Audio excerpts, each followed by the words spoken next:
વરસાદે વિરામ લીધો છે। વિગતો સુરતથી મળી રહી છે। મેઘરાજા વિરામ પર જઈ ચૂક્યા છે, તો વિરામ લીધા બાદ પણ ખાડી પૂરની સ્થિતિ હજુ પણ યથાવત જોવા મળી રહી છે। ખાડી પૂરની સ્થિતિ યથાવત રહેતા જ લોકોને ભારે હાલાકીનો સામનો કરવો પડી રહ્યો છે। લિંબાયત સહિતના વિસ્તારોમાં ખાડી પૂરની સ્થિતિ છે। ફાયર વિભાગ દ્વારા સ્થળાંતર કરવાની કામગીરી પણ કરવામાં આવી રહી છે, તો રેસ્ક્યુ બોટ દ્વારા લોકોને સ્થળાંતરિત કરવામાં આવી રહ્યા છે। સવારે 6 વાગ્યાથી ખાડીઓનું લેવલ વધી રહ્યું છે। શહેરની કોયલી ખાડીની પરિસ્થિતિ હજુ પણ યથાવત જોવા મળી રહી છે। ત્યારે વિગતો સુરતથી મળી રહી છે। સુરત ખાતે મેઘરાજા વિરામ પર ગયા છે। શહેરની કોયલી ખાડીની પરિસ્થિતિ હજુ પણ યથાવત જોવા મળી રહી છે અને ફાયર વિભાગ દ્વારા લોકોને સ્થળાંતરિત કરવાની કામગીરી કરવામાં આવી છે। વિરામ લીધા બાદ ખાડીપુરની સ્થિતિ હજુ પણ યથાવત છે। ત્યારે ખાડીપુરની સ્થિતિ યથાવત રહેતા સુરતવાસીઓ ભારે હાલાકીનો સામનો કરી રહ્યા છે। તો લિંબાયત સહિતના વિસ્તારોમાં હજુ પણ ખાડીપુરની સ્થિતિ યથાવત જોવા મળી રહી છે। ફાયર વિભાગ દ્વારા આ તમામ લોકોને સ્થાનાંતરિત કરવાની કામગીરી હાથ ધરવામાં આવી છે।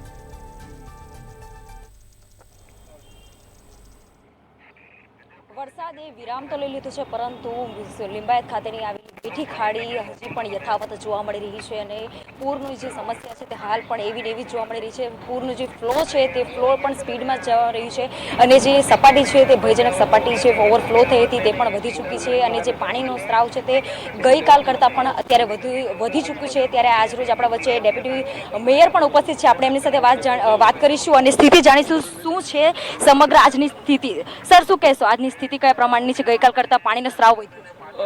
આજની સ્થિતિ બહુ રાહતમંદ છે। એનાથી અત્યારે જ પાણીનો ઓછો થઈ ગયો છે। ઉપરના વાસનો પણ પાણીનું જે લેવલ છે આ પણ અત્યારે આપણે ઓછું થઈ ગયું છે, એટલે ખૂબ જ રાહત ભરીને એક શ્વાસ લેવાય છે। કેમ કે જે 2-3 દિવસથી આપણે આખી સુરતની જનતા આ મીઠી ખાડીમાં જે પાણીના વરસાદના કારણે, પાણી વધારે ભરાવાના કારણે જે લોકો મુશ્કેલી હાલતમાં અહીંયા રહે છે, આ લોકો માટે અને આપણા સરકારની તંત્ર માટે પણ ખૂબ રાહતનો સમય દેખાઈ રહ્યા છે। તંત્ર દ્વારા અત્યાર સુધીમાં કયા પ્રકારની કામગીરી હાથ ધરાઈ છે? અત્યાર સુધીમાં પ્રાથમિકમાં જે લોકોની જરૂરતમંદ હોય આ લોકોને રેસ્ક્યુ કરવામાં આવી છે। એમને સુરક્ષિત જગ્યા પર લઈ જવામાં આવે છે। એમની તમામ પ્રકારની ચા પાણીની વ્યવસ્થા પણ, ત્યાં રહેવાની વ્યવસ્થા પણ કરવામાં આવી છે અને એવી રીતનું તંત્ર દ્વારા ખૂબ વ્યવસ્થિત કામગીરી અહીંયા કરવામાં આવે છે। અત્યાર સુધીમાં સર કેટલા રેસ્ક્યુ કરાયા છે?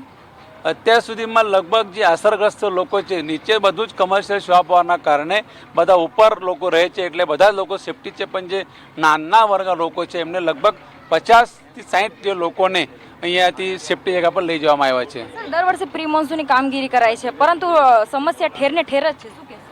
આ દર વર્ષે પ્રી મોન્સૂન કામગીરી કરવામાં આવે છે અને આ કામગીરીના આધારે નથી, પરંતુ આ વધારે વરસાદના કારણે આ પાણી ખાડીમાં ભરાયું છે। ઉપરના ગામડાઓમાંથી જે પાણી આપણી વચ્ચે આવે છે, આ સુરત શહેરમાંથી પસાર થનારી મીઠી ખાડીની જે જીવાદોરી છે, આ જીવાદોરી શહેરમાંથી બીજા અન્ય શહેરમાંથી પાણી વધારે અહીંયા આવે છે અને એના કારણે આપણે અસરગ્રસ્ત થઈ રહે છે। એમાં મહાનગરપાલિકાનું તંત્રનું જે કામ છે એમાં કોઈ પણ પ્રકારનું એમાં કંઈ મુશ્કેલી નથી। તો હાલ જે ખાડીની પૂરની જે સમસ્યા છે તે યથાવત જોવા મળી રહી છે અને પાલિકા દ્વારા જે કામગીરી છે હાથ ધરવામાં આવી છે। ફૂડ પેકેટનું પણ વિતરણ કરવામાં આવી રહ્યું છે અને પાલિકા દ્વારા જે પણ પ્રકારની જે સુવિધાઓ છે તે હાલ હાથ ધરવામાં આવી છે। લોકોના રેસ્ક્યુ કરવામાં આવ્યા છે। અત્યાર સુધી 70થી વધારે લોકોના રેસ્ક્યુ કરી લેવામાં આવ્યા છે। કેમેરા પર્સન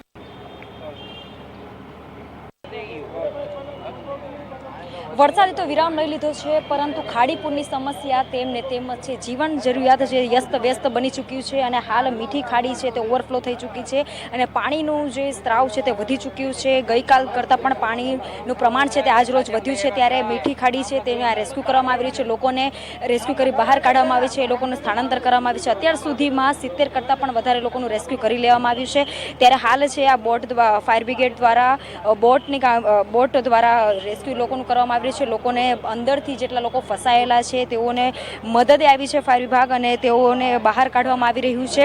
ત્યારે આપણે સ્થાનિકો જે બહાર આવી રહી છે એમની સાથે પણ વાતચીત કરીશું કે કઈ રીતે સમસ્યા સર્જાઈ હતી, ક્યાં ફસાયા હતા અને કેટલું પાણી હતું? बहुत पानी है, नीचे रहते या ऊपर रहते हैं? नीचे नहीं थे, पहले महले पे नीचे पानी बहुत ज्यादा है। आप क्या कहेंगे हर बार? अब हर बार बचाव बचाव कामगिरी अच्छा चल रहा है, रात कामगिरी बराबर चल रहा है कितने सब। दिन से आप अंदर फंसे? हम 4 दिन से अंदर है अभी।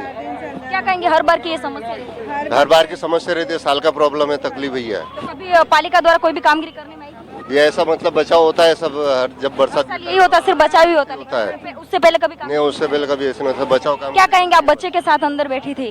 अच्छा ओके, क्या कहेंगे आप बच्चे सब अंदर फंसे थे, कितने दिन से आप लोग फंसे थे? 3-4 दिन हो गया। खाना पीना आपको मिला था? हाँ, क्या कहेंगे आप 3-4 दिन से अंदर फंसे? हम लोग यहाँ पे फंसे और आने के रूप से हमको यहाँ पे हेल्प की, वो लोग आए और खाना पीना अच्छा है, इनकी सुविधा हमको चल रही है उस हिसाब से। से फंसे तब से आपको सुविधा मिली? हाँ, सुविधा मिल रही ये है। हर बार की समस्या है? हाँ, ये हर बार की समस्या है मैडम। क्या कहेंगे आप, इस समस्या का कोई निकाल है या नहीं? ठीक है, अभी मोदी सरकार कुछ ना कुछ बंदोबस्त करेंगे।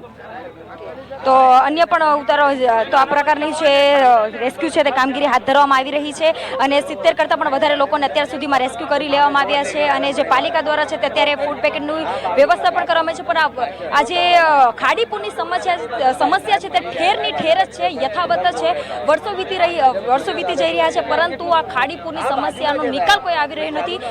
તેને લઈને પણ પાલિકા સામે પણ અનેકો પ્રશ્નો ઉભા થવા પામ્યા છે। કેમેરા પર્સન સતીશ પાટીલ સાથે પૂજાની સાથે મંતવ્ય ન્યૂઝ સુરત।